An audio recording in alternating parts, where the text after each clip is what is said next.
Olá, meu povo! Estamos em mais um episódio do Uai Podcast Goiás, o podcast que é a cara do nosso estado, não é mesmo? Gente, hoje nós temos um convidado que eu tenho certeza que você já ouviu falar do empreendimento dele. Eu já até comprei. Não, amiga, bem-vinda primeiramente, Giovana Campos, mais uma vez. Obrigada, minha amiga, bem-vinda mais uma vez. Hoje um convidado muito especial para falar sobre diversos assuntos, né? Vai ser bem ampla a conversa hoje. E falando nisso, o remédio que eu comprei é para memória, amiga. Eu até esqueci o que eu ia falar agora porque eu parei de tomar. Mentira. Bem-vindo, Evandro. Muito obrigado pelo convite. É um prazer estar aqui com vocês para a gente compartilhar algumas informações e estou à sua disposição, à disposição de vocês. Então vamos começar sabendo quem que é o Evandro. Bom, eu sou farmacêutico, sou empresário do setor de farmácia, de manipulação e estou aqui em Goiás há 50 anos. 50 anos. Inclusive, tenho título de cidadão goianiense e cidadão goiano. Então, isso absolutamente adoro essa terra. Foi aqui que eu construí minha família, aqui que eu construí o meu projeto empresarial. Foi aqui que eu estudei na Universidade Federal, sempre estudei em escolas públicas, é bom ressaltar, desde o primário, enfim, tudo. E na Universidade Federal, Faculdade de Farmácia, da qual tenho um grande carinho, porque sou farmacêutico graças à Universidade Federal, que me deu os caminhos das pedras, assim, no bom sentido, né, de como tracejar. O Evandro, ele é o fundador da Artesanal. Então, assim, eu tenho certeza. Amiga, você já manipulou algum remédio na Artesanal? Tantos remédios, né? Hoje em dia a população está cada dia mais dependente de remédios, né? Pois é, mas é bom que tenham cuidado, né? A dependência, o que eu como farmacêutico, a gente tem que preocupar-se muito com a questão da automedicação. Então, não é porque ela falou, porque eu falei uma questão. Então, ou seja, o leigo hoje, o leigo no Brasil, nós somos técnicos de futebol extraordinários, técnicos da seleção extraordinários e também indicador profissional de medicamento. Quantas pessoas você conhece? Ah, não, toma isso que é bom para isso. Sem saber que você pode estar minimizando uma situação que lá na frente pode te trazer um mal maior. Então, evite a automedicação. Procure os profissionais, o médico, o farmacêutico na farmácia, para se orientar. Acho que especialmente a área médica que faz o diagnóstico. E Sim. além da automedicação, tem gente que consulta pelo chat GPT hoje em dia, né? Tem Não, mais esse tudo, né? agravante. Tem gente até que é o chat até psicólogo, imagina remédio. Sim. Pois é. Mas eu acho que tudo precisa a presença humana, especialmente nesse caso da sensibilidade. Eu, óbvio, já conheço o ChatGPT, já há mais de 1 ano e meio, o utilizo frequentemente, mas nós não devemos delegar ao Google e o ChatGPT algo tão importante, ou colocar na mão dele uma questão tão importante, que é a nossa saúde, a nossa vida. É verdade. Evandro, como que surgiu essa ideia da artesanal? De onde que veio? Você sempre teve essa vontade de empreender? Ou surgiu depois da faculdade, né, que você formou em farmácia? Eu vou botar um pouquinho da história, vou retroceder um pouquinho, bem rapidamente. Bom, eu vim do Paraná e quando eu morava no Paraná, aos 3 anos de idade, eu tive paralisia infantil. Então, deixei de andar. E a partir desse momento, deixei de andar, minha mãe me pegava pelos braços, punha de pé e as pernas não sustentavam. Bom, aconteceu, está tudo certo. Eu acho que não me vitimizo, acho que, não sou uma vítima, não, de forma alguma. Nem eu, nem ninguém.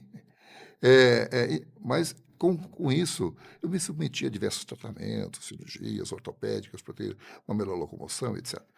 E então, sempre caminhando nesse meio, eu percebi que eu queria ser um profissional da área de saúde. Não é que Uhum. eu não goste do jornalismo, do direito, de outras áreas, mas eu sempre, a minha vertente de olhar sempre foi para a área de saúde. Então, eu sempre imaginava ser médico, mas ou farmacêutico, ou enfermeiro, enfim, ligado à saúde. E eu percebi ao longo do tempo, nesse período já na minha adolescência, o quanto as pessoas me tratavam com respeito, com carinho, com dedicação, com zelo. E falei, eu quero ser uma pessoa dessa. Pois bem, aí quando eu fiz faculdade, no decorrer do segundo grau, Uhum. eu optei pelo curso de farmácia. Optei pelo curso de farmácia Eu optei pelo curso de farmácia em fazer medicamentos. A farmácia pode atuar em várias áreas, desde o cosmético, alimentação, etc. Uma série, são 65 áreas, só para eu ter uma ideia. Então, eu optei por fazer farmácia. E com qual propósito? Quando eu pensava assim, eu quero, meus 15, 16 anos, eu quero fazer algo que eu possa retribuir à sociedade ou às pessoas alguma forma de carinho, de respeito com relação à sua saúde. Então, em vez de aí, eu optei pelo farmácia, para fazer medicamento de forma individualizada, me especializei nisso, né? Pós-graduação, etc., nessa área, título de especialista, enfim, é todo um momento de crescimento e é importante, né? O que é fundamental na vida de nós profissionais é sempre não achar que sabe tudo, não é? Ninguém sabe tudo, muito pelo contrário, atualmente as informações dobram em cada 2, 3 meses, né? Estamos aí vivenciando essa situação. Então, eu optei por ser farmacêutico e ter uma farmácia. Esse é o caminho. E a partir de uma farmácia, minha primeira colaboradora, quem era? Meire Borges, uma mulher. Veja. Então, e a escola de farmácia, a faculdade de farmácia, ela tem uma predominância de mulheres. Eu, na minha turma, e nas demais turmas também, a minha turma, especialmente, de 76, éramos eram 56 mulheres e 4 homens. Nossa. Então, eu sempre convivi e vi as dificuldades, né, de todos nós da época da universidade e do espaço com relação à mulher. Então, mas dizendo que a primeira, então, colaboradora foi uma mulher, Meire Borges, que hoje reside no Japão. É modelo, transformou-se depois em modelo e mora no Japão até hoje. Interessante. E, Evandro, na sua opinião, assim, dizendo agora que a maioria são mulheres, né? Por que a gente vê tão poucas mulheres ocupando espaços de poder em indústrias farmacêuticas, empresas desse ramo? Não só desse ramo, né? Mas especificamente desse que a gente está conversando. Bom, eu como homem, eu tenho 3 filhas, né? Uma neta, veja só, mulher, tenho neta, mas tem... Então, sou rodeado e tenho a felicidade de estar sempre junto. Mas essa questão, Giovana, é muito séria. Nós somos educados, nós homens, nós, tem que reconhecer, e muitos têm evoluído, outros nem tanto. E outros nem um pouco. Chegam a falar... E outros têm involuído, né? Involuído, exatamente, colocando misóginos, etc. Mas, enfim, eu vejo que é uma questão muito séria por não reconhecer a capacidade da mulher. Não reconhecer o quanto ela não só é capaz, o quanto ela pode fazer. Não estou aqui porque vocês duas são mulheres, não. Eu tenho isso na prática, eu vivo isso na prática. Desde o primeiro dia, atualmente, a gente vive isso na prática. Então, os cargos normalmente são para homens. Eu faço parte de 3 conselhos de administração. Na maioria, são homens. Poucas mulheres. Então, primeiro, pela incompetência do homem perceber e de sentir, de abrir espaço para a mulher. Se abre o espaço, com certeza ela vai galgar novos caminhos. Então, eu digo assim, o machismo. Tem muita gente ainda que vê a mulher, desculpe, mas com outro olhar. Um olhar retrógrado, um olhar falseado do que é a realidade mundial. Né? Hoje você vê mulheres ocupando espaço de poder em todos os segmentos. Pena que em pequeno percentual. Eu trouxe até aqui alguns dados, se me permitirem, Claro. das lideranças, especialmente no meio empresarial no Brasil. Então, veja só, segundo a FIA é faculdade, a FIA é a escola de negócios da USP. A FIA, ela publicou em 2023, 38% dos cargos de lideranças nas grandes empresas no Brasil são mulheres. 38%.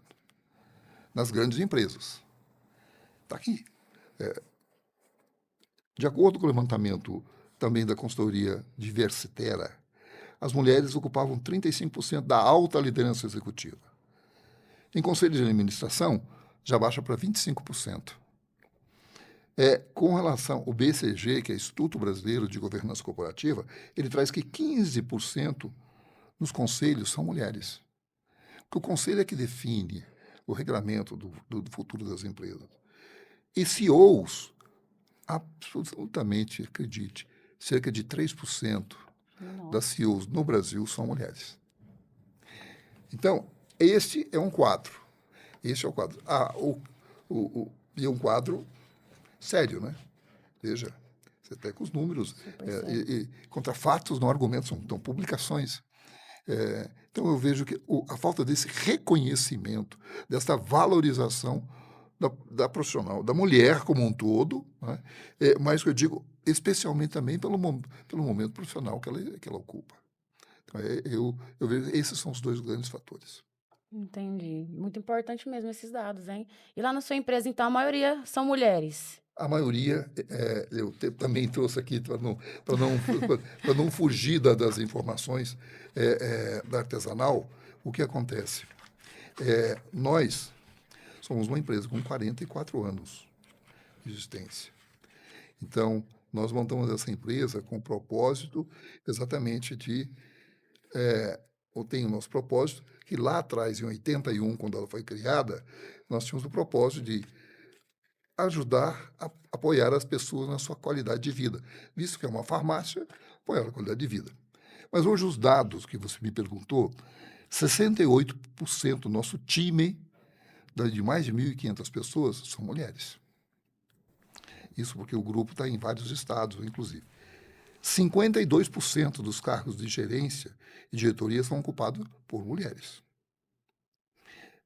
Mulheres no conselho consultivo, que é 60% são mulheres. Então, veja, e nós temos a nossa CEO, que é uma mulher. Então, esse é um número que a gente tem praticado ao longo do tempo. Eu vejo que essa diversidade, porque eu não coloco a mulher como uma diversa, não. Porque mas dentro de um contexto, aí a gente pode passar outros dados sobre a diversidade, mas a mulher ocupando o seu espaço, que realmente tenha. 58% da direção estão na mão das mulheres. São mais de 130 empresas pelo Brasil. Então, veja, também nós temos nossas franqueadas, 67% também são mulheres. São empresas, são mais de 130 franquias, que são mulheres que estão à frente do empreendimento. Por isso que dá tão certo. Interessante, né? Muito bom, Porque né? não é todo empresário que tem essa visão, né? De promover Nunca. diversidade. A maioria não tem, Nunca, inclusive. jamais, Não, amiga. vou até dizer o seguinte, que no livro que a gente que a gente vai lançar, a gente vai abordar contando como é que aconteceu isso, como é que é esse trabalho, né, não só da diversidade, mas como é que esse trabalho da valorização da mulher. Né? Hoje, nós temos, por exemplo, quando nós fizemos 40 anos da farmácia artesanal, se vocês passarem lá na Avenida Anhanguera, tem um painel, 1.260 metros, uma arte que está grafitada no prédio todinho. E quem que é que está ali? Ao centro, uma mulher. Nós chamamos ela de matriarca. É a figura que está lá grafitada na nossa fachada. A matriarca é uma negra, ela está com um objeto de como fosse macerando alguma coisa. Quem que já não tomou um chazinho ou não fez um emplasto com mastruz e com sal, etc. Quem não fez? E onde que está o aprendizado dos nossos ancestrais? O poder da mulher. Aposto que a sua avó já deve ter te dado um chá, tua mãe, enfim, nossas bisavós já nos ofereceram muitas medicações pelo conhecimento popular, através de quem? Da mulher. Então, eu vejo que a farmácia tem tudo a ver com esse, porque os grandes chás se transformaram em medicamentos hoje, os emplásticos se transformaram em adesivos hoje, e assim por diante. Interessante. Muito bom, parabéns. E eu imagino que no meio dessa caminhada você deve ter enfrentado alguns desafios, né? A gente sempre escuta como é difícil empreender no Brasil, dos Sim. empresários. Eu queria saber um pouco desses desafios. Eu coloco, eu volto a repetir, eu coloco essa questão com muita clareza e com muita sinceridade, especialmente no que diz respeito à questão ser empresário no Brasil hoje, para qualquer um, não é fácil. Para qualquer um, digo, qualquer pessoa. Agora, você imagina ser empresária no Brasil para um cadeirante, ou para a mulher também, não é fácil. Especialmente, eu também defendo esta causa das pessoas com deficiência, porque eu sou uma pessoa que tem uma deficiência física, né? E nada, não que isso seja obstaculize a vida, não, muito pelo contrário. É mais difícil, mas agora, então ser empresário no Brasil voltando, né? São normativas a cada dia, a cada hora. Isso não é de hoje, desde o século passado, desde que nos transformamos em república, né? Pois bem, mas não vamos voltar nessa história, dizendo hoje, exatamente, hoje, sendo empresário no Brasil, primeiro que envolve recursos, envolve investimentos. Você veja, os juros que estão aí estão pautados na casa de 15% da Selic. Se você tomar um empréstimo num banco, você não vai conseguir nem pagar esse empréstimo com a lucratividade que a empresa tem. Então, isso gera uma série de problemas. Mas uma questão maior, o que eu fiz, assim, eu gosto de colocar o que eu fiz, né? Porque também fica só criticando o outro lado, etc. Não, mas o que eu fiz? Eu investi no conhecimento. Além de fazer uma faculdade, eu busquei também, tão logo terminei a faculdade, falei, nossa, eu estou com uma farmácia pronta aqui. E comecei a ter dificuldades em fazê-la tracionar, ou seja, andar, né? Eh, comprar, vender, atender, manipular, qualidade. E comecei a perceber que isso partia de necessidade da gestão, da administração das coisas. Então, tão logo ao primeiro ano, eu já fiz um curso de administração no Sebrae. Então, propalado do Sebrae, que foi importantíssimo na minha vida. Fui lá que eu aprendi os primeiros passos para ser um gestor, um administrador. E ali um local de apoio ao pequeno e médio empresário, né? E isso me ajudou muito, porque eu não sabia por onde começar. Sabia tecnicamente fazer as coisas, mas não tinha a gestão do negócio. A grande maioria das pessoas pega um investimento, às vezes trabalham e montam o seu próprio negócio, ou pega o investimento que o pai fez, ou, enfim, o esposo ou a esposa que juntaram com a família para fazer um empreendimento, mas não tem noção nenhuma, tem noções técnicas, de como ser uma boa jornalista. Mas como montar uma empresa de jornalismo e ter mais gente trabalhando e fazendo a coisa evoluir, é espaço para todo mundo. Só que já tem que ter conhecimento sobre isso. Então, ao longo do tempo, eu fui me aperfeiçoando. Qual que era a minha dificuldade? Era marketing, então fiz uma pós-graduação sobre marketing. Gestão econômica e financeira, por mais que seja farmacêutico, não é muito voltado para esse segmento. Administração, negócios, foram cerca de 8 pós-graduações ao longo da carreira.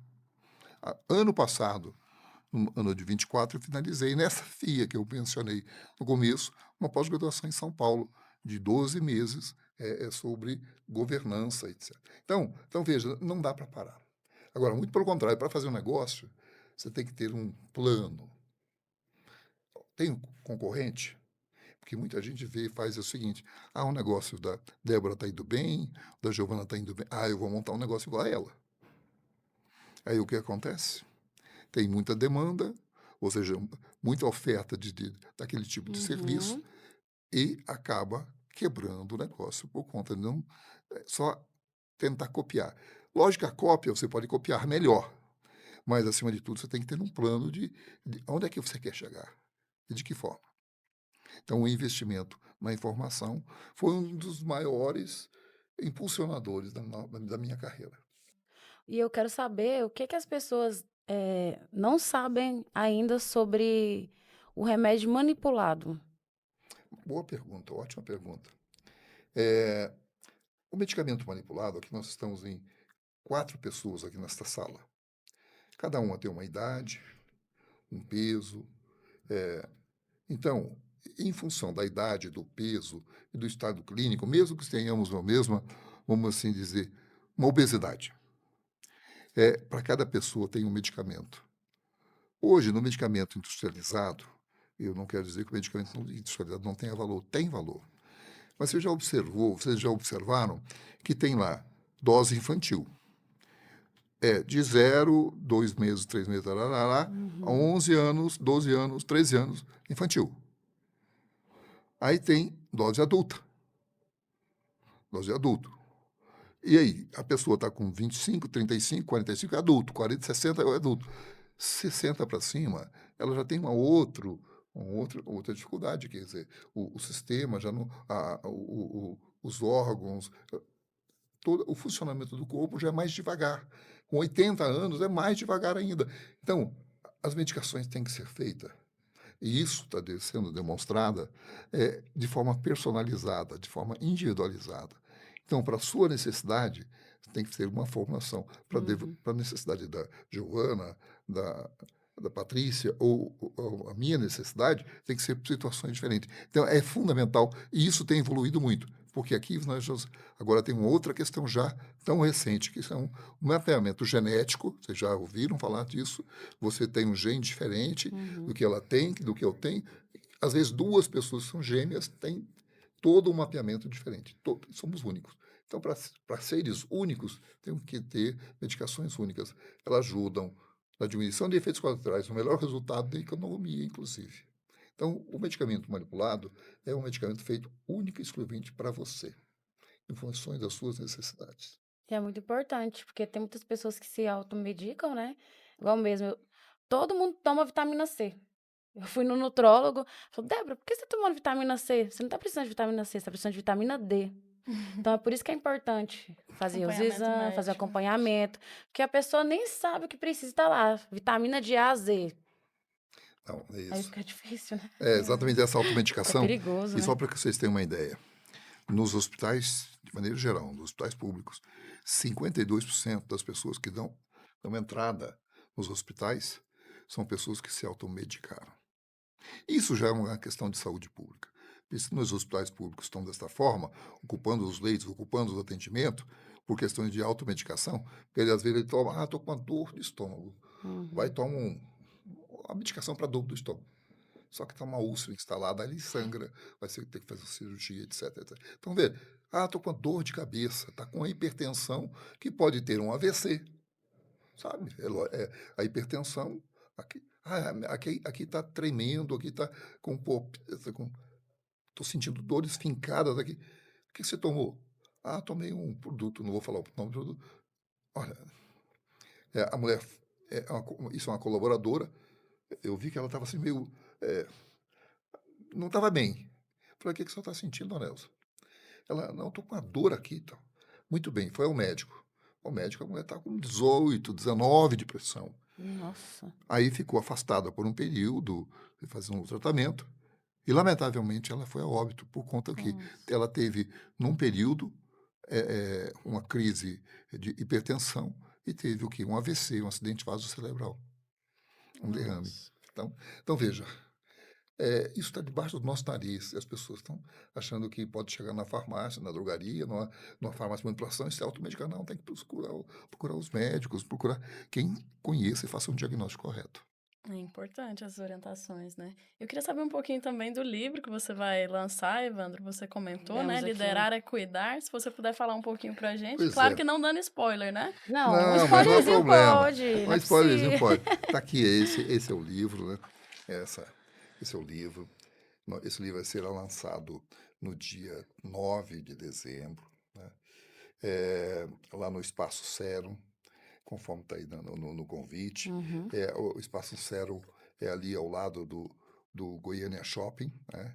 Do Goiânia Shopping, na rua... Deixa eu até copiar de você a rua aqui.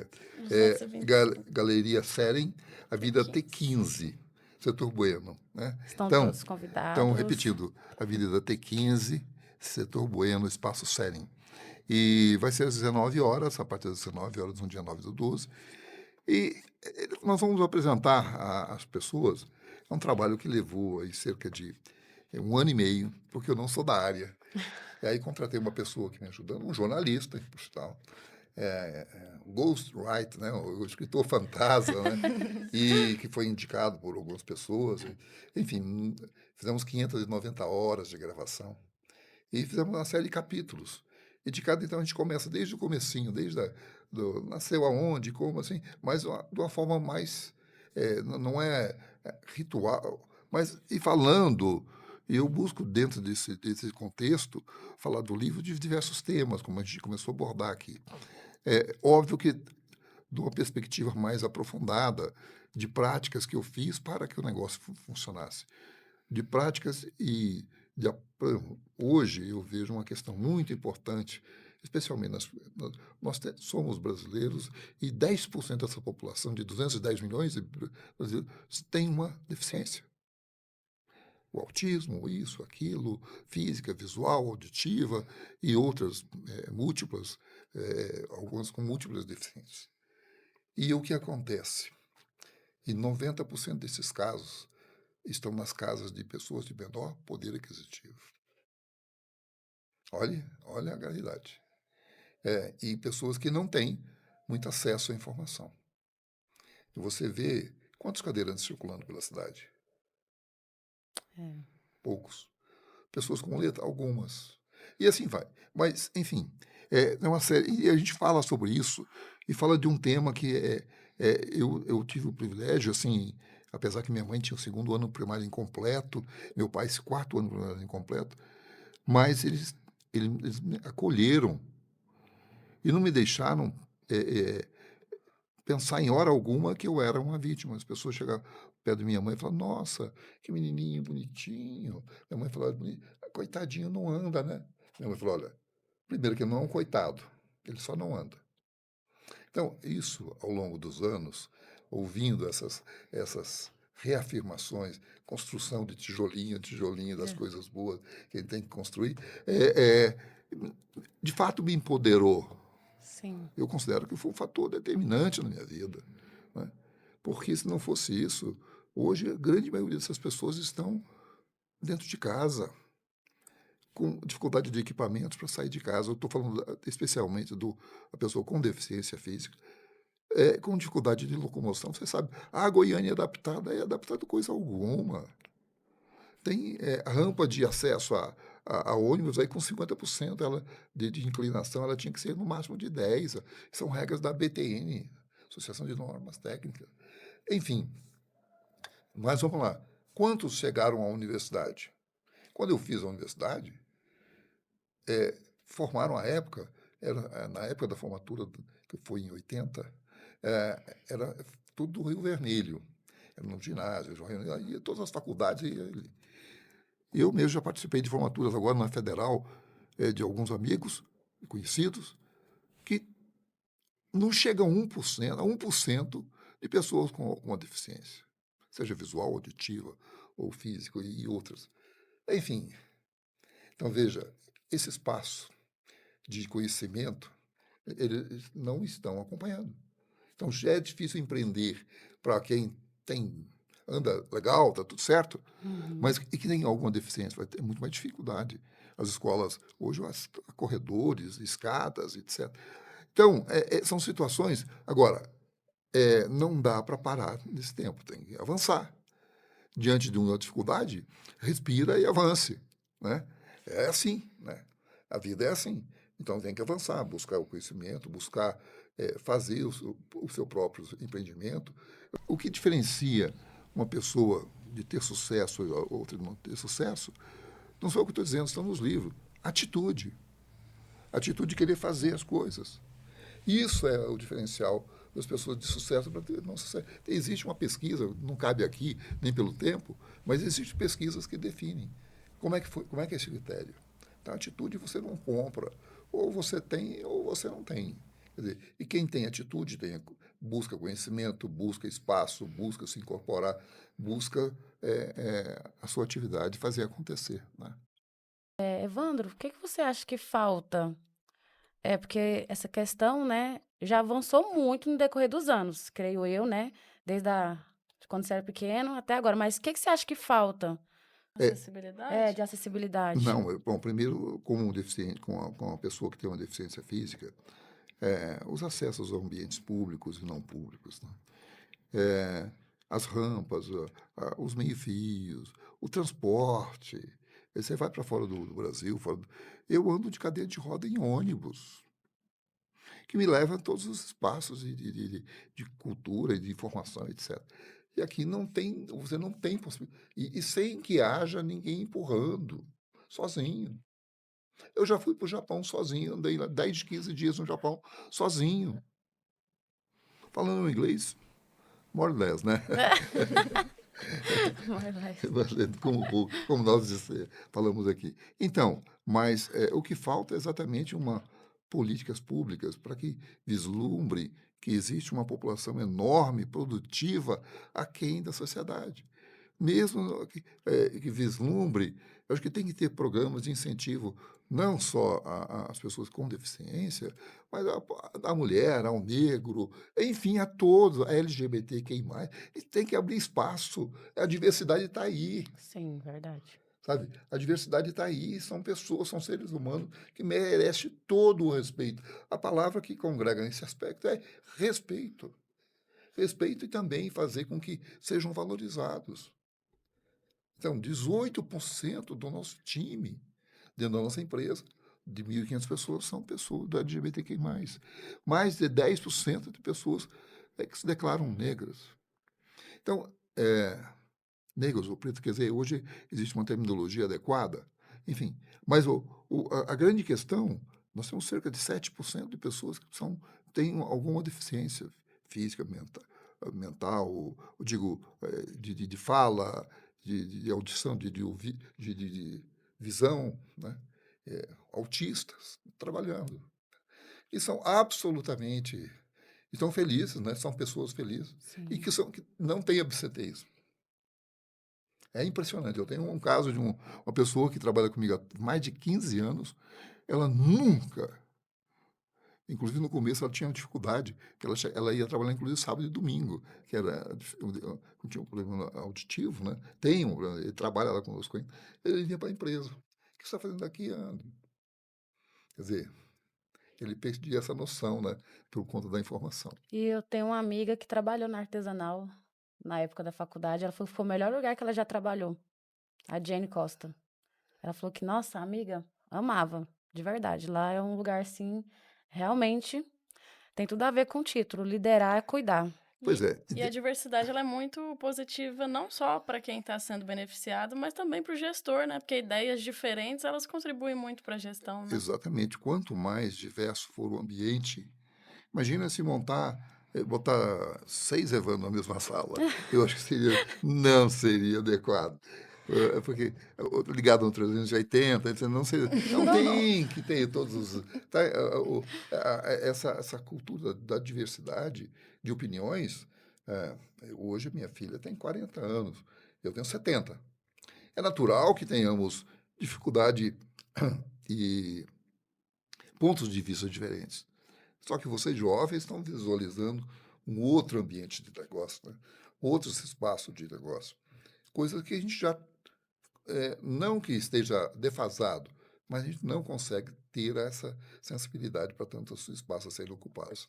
Alguma coisa que você ainda sonha em realizar, o Evandro? Bom, esse livro foi um sonho. Muitos dos amigos, as pessoas que trabalham conosco, não, tem que escrever. Então, eu resolvi fazer um livro simples, com 150 páginas, porque, lamentavelmente, as pessoas hoje estão lendo muito mais via WhatsApp. Então, hoje, pessoal, que vocês têm uma ideia, 38% do que vende um livro é a capa, se a capa for atraente. Sim. E aí depois, quantas páginas? Ah, tanto, 100 e 200. Está muito grande. De 1.000, então, imagina, né? A queda de vendas de um livro de 1.000 páginas. E tem tantas obras extraordinárias, né?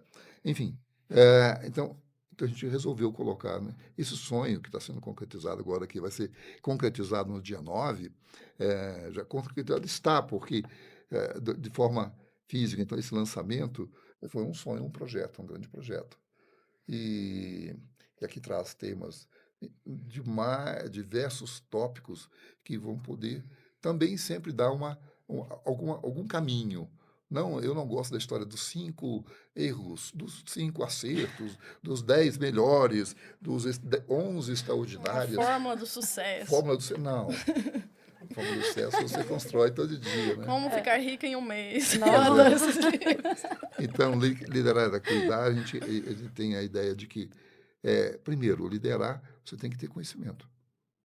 Então, Sim. é cuidar do teu conhecimento. Não adianta se você não cuidar da tua mente, do teu corpo e da tua espiritualidade, nada se sustenta. Então, eu vejo que liderar é cuidar e a gente aborda esses tópicos, né? A gente vê tanta gente aí com o corpo absolutamente sarado, bonito e tal, mas com a mente vazia. Com espiritualidade, não, você acredita em alguma... Não acredito em nada, está tudo certo. Cada um faz o que acha que deve ser feito. Mas eu acho que liderar é cuidar, ele cuida desse aspecto, ele aposta com relação em cuidar das pessoas, porque a gente entende que cuidar das pessoas é você cuidar do futuro da empresa. Porque numa hora dessa, não, hoje é sexta-feira, mas às 19 horas fecha a empresa, não tem mais gente. A empresa não funciona. Então, e quem faz funcionar são as pessoas. Né? A diferença da minha empresa para outra empresa do concorrente são nossa equipe, são as pessoas. Então, a gente fala sobre tudo sobre esse aspecto dentro desse livro. Então, esse é um grande sonho. E outro grande sonho, é evidente que eu também já estou em fase porque eu vejo que a gente tem que abrir espaços também. Por exemplo, eu fui o gerente, diretor, fundador, e hoje já fiz um projeto de, de, de, de, de, de, de passada de bastão, de sucessão. Porque a gente vê muitas situações em objeto de discussão, a gente fala no livro também, sobre um projeto de sucessão. Quando é que começa o projeto de sucessão? Você imagina que Isso seja... que morre normalmente, né? Ninguém pensa antes. Por Pois é, exemplo, passar a É. sucessão para os filhos. É sempre depois, né, que a gente vê. Sempre. Aí a pessoa ou no vai lá leito de e... morte, desculpa a expressão. Sim. Mas o que acontece, sucessão sabe quando começa? Aos 2, 3 anos de idade, que a criança começa a entender. Você acha que se você tem um filho, ou eu tenho uma filha, não tivesse levado, ela gostaria de estar no negócio? E o que geralmente acontece? As pessoas reclamam de quê? Do trabalho. Ah, aquilo foi uma coisa horrorosa, para não falar nenhum nome e tal. Foi isso e tal. Depõe. Você acha que a pessoa vai querer ter o projeto de tomar conta daquele negócio? Nunca. Então, o projeto de sucessão, a gente aborda nesse tema. E hoje, 93% das empresas do Brasil são familiares. 93%. Somente 7% tem um programa de sucessão. E o que acontece com isso? Não passa da primeira para a segunda geração. Quebra. As empresas que quebram, às vezes, morreu o empresário que está tudo na cabeça dele. Entre os 2 filhos e tal, Verdade. a maioria das vezes, não passa pela segunda geração. Então, pouco chega na terceira. Eu imagino que você deva falar sobre tudo isso no livro, né? Falo. E dar ler. conselhos também para quem está começando a empreender. Com Quando você certeza. começou em 80 era outro mundo, né? Hoje já é outra realidade para quem vai começar a empreender. E aí eu queria que você deixasse alguns conselhos para quem quer começar a empreender, você como empresário já consolidado, de sucesso. O que você diria para essas pessoas? Bom, primeiro que aposte sempre do conhecimento.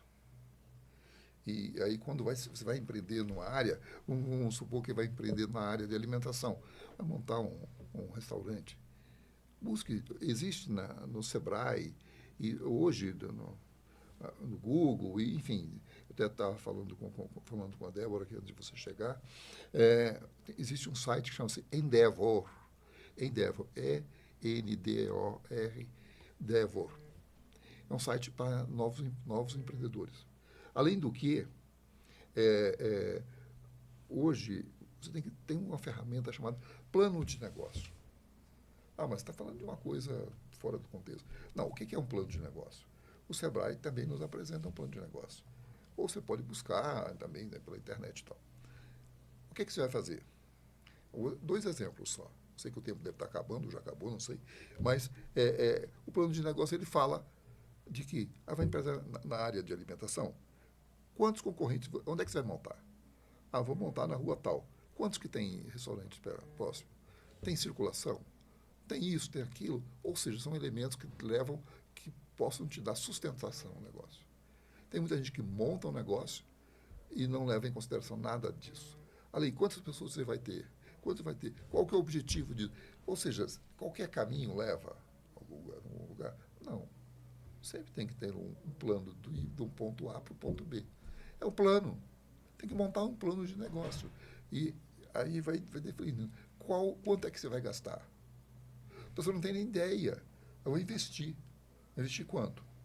Às vezes sacrifica a economia da família por conta de um projeto que chega lá na frente, dá no que dá. Então, de cada 10 empresas, só 3 chegam acima de 5 anos. Não sou eu que estou dizendo, tá as publicações aí. 3 chegam a 5 anos, de cada 10 empresas que nascem. Então, é preciso ter muito cuidado no que fazer. Então, faça, sim, seja empreendedor. Empreender também não... nasceu empreendedor. Não, é conhecimento. É conhecimento, é informação, para dar sustentação às coisas que vão acontecer. Essa seria a maior delas. Então é isso, né? Tem mais alguma dúvida, amiga, que você queira? Aproveita, hein? Eu quero reforçar, então, o convite, né? Você que está nos ouvindo, está nos vendo, e vocês duas, o convite já está posto na Sim, mesa, obrigada, né? agradecemos. Estaremos lá. Então, dia 9/12, 9 de dezembro, vai ser uma data, para mim, vai ser uma data histórica, né? Configurou um sonho. Então, no Espaço Sering, na rua T15, no setor, ali é setor Nova Suíça, ao lado do Goiânia Shopping. E às 19 horas, esperamos por vocês. Venham participar conosco, vai ser um prazer recebê-los. Evandro, muito obrigada pela sua presença. Agradeço também a Patrícia, maravilhosa também, sua assessora. E obrigada por mostrar, né, amiga, que liderar é um ato de coragem, né? Sim. As portas estão sempre abertas. Giovana também. Obrigada, minha amiga. Obrigada, Evandro. Foi Obrigado uma a você. aula, assim. Espero poder ler o livro em breve e aprender também. muito mais. Quem sabe uma próxima conversa também pós-lançamento, né? Com certeza. Seja estou à sempre disposição. bem-vindo. Muito obrigado. Muito obrigado a vocês duas. Gente, ó, dia 9 de dezembro, vamos colocar aí, vamos fazer um cortezinho convidando vocês. A vocês duas que abriram as portas para a Claro, gente poder estar obrigada. aqui trazendo essas informações. Muito obrigado. Nós que agradecemos, de verdade. A gente que agradece. Até a próxima, meu povo. O iPodcast Goiás, a conexão certa para quem busca a verdade. Até a próxima. Excelente. Muito